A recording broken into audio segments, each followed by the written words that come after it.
పాత స్నేహానికి ఆంధ్రప్రభలో కొత్త చిగుళ్ళట. భారత అమెరికా వాణిజ్య ఒప్పందంలో ట్విస్ట్ అట. ప్రధాని మోడీ నాకు అత్యంత ఆప్తుడు, మంచి మిత్రుడు. ఆయనకు ఫోన్ చేసి మాట్లాడతా, అందుకోసం ఎదురు చూస్తాను. భారత్ అమెరికా సన్నిహిత మిత్రులు, సహజ భాగ్యస్వాములు. ప్రెసిడెంట్ ట్రంప్తో మాట్లాడే క్షణం కోసం నేను ఎదురు చూస్తున్నాను. అలా ఇప్పుడు చేసుకోరు ఇద్దరు. మాజీ చీఫ్ జస్టిస్కు నేపాల్ పగ్గాలు. తాత్కాలిక ప్రభుత్వాధినేతగా సుశీల కర్కి. నిరసనకారులతో ఆర్మీ ప్రతినిధుల చర్చలు. ఇద్దరి పేర్ల పరిశీలన. పోలింగ్లో సుశీల కర్కి స్వల్ప ఆధిక్యత అన్నట.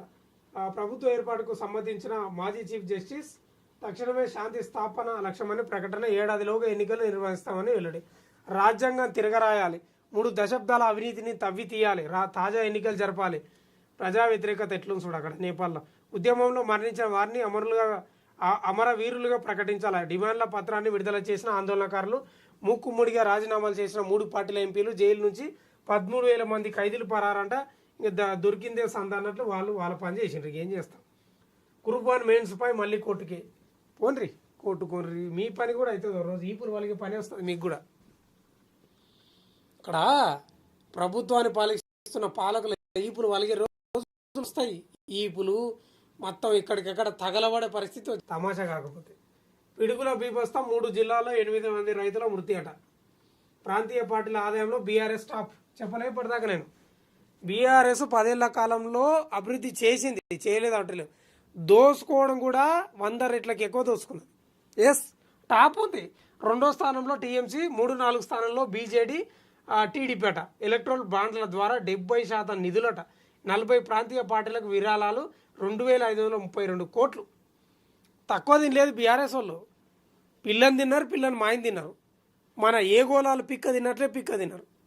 మన అడవులలో, సౌత్ ఆఫ్రికా అడవులలో ఏ గోళాలు హైనాలు ఉంటాయి కదా, దానిలోనే ఏ గోళాలు అంటారు.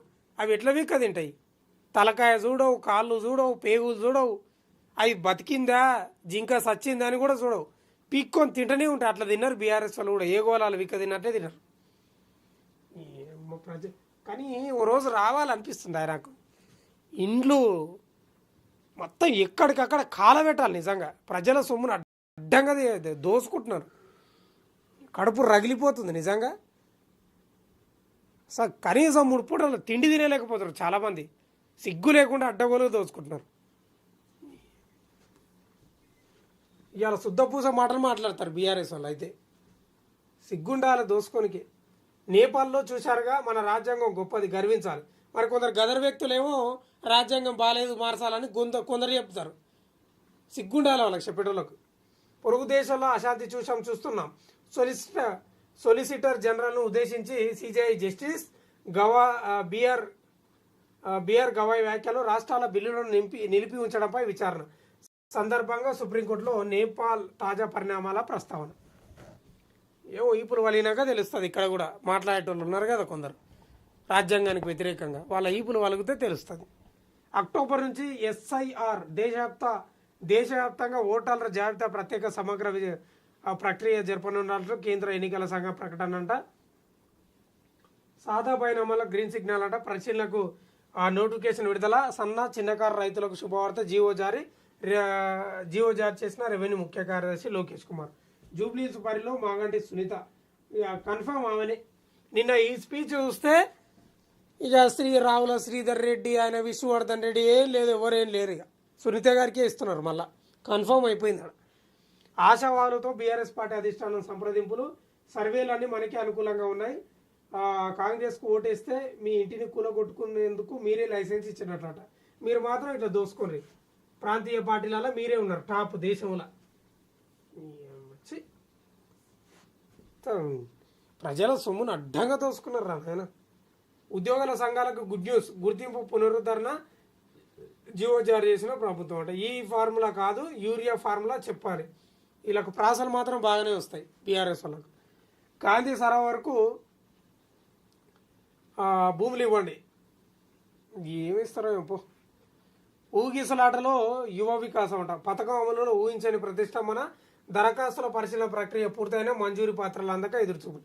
ఎప్పుడో ఇస్తున్నారు, ఇంతవరకే యువ వికాసం అని. రేవంత్ రెడ్డి మాటలే ఉన్నాయి కానీ చేతలు ఏం లేనట్టే ఉన్నాయి. అంచనాలకు మించి వచ్చిన అర్హుల జాబితాలో సర్కారు తడబట్టే అంచనాలకు కాదు, అందరూ అప్లై చేసుకుంటారు.